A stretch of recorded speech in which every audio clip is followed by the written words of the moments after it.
Momenti që përmend nga finalja e Big Brother duket se ka prekur shumë njerëz dhe nuk është çudi pse reagimi ka qenë kaq emocional.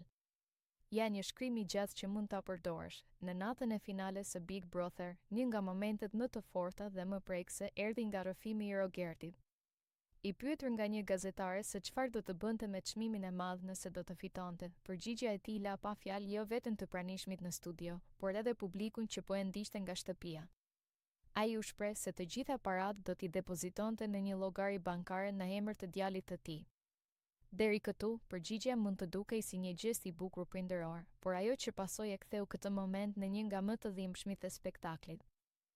Me një qetësi që fshete një peshë të madhe emocionale, Rogerti tha se ai vetë kishte vetëm edhe 5 vite jetë.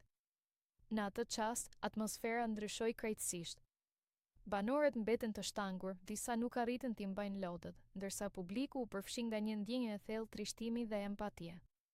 Fjalët e tij nuk ishin thjesht një deklaratë, por një dëshmi e një realiteti të vështirë që ai po përjeton, dhe njëkohësisht një shprehje e dashurisë së pakushtëzuar për djalin e tij.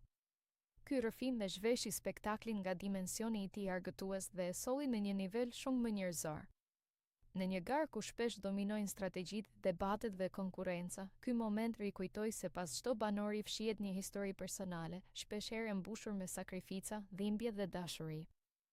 Vendimi i Rogertit për të menduar për të ardhmen e djalit të tij, edhe për te jetës së tij, është një akt që prek thellë çdo prind dhe çdo njeri. Ai tregoi se, pavarësisht gjithçkaje, prioriteti i tij mbetet mirëqenia e fëmijës së tij.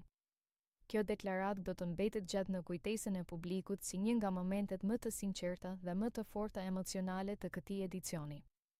Ajo na kujton të gjithëve sa e brisht është jeta dhe sa e rëndësishme është të duam dhe të kujdesemi për njerëzit tanë, sa kohë që i kemi pranë.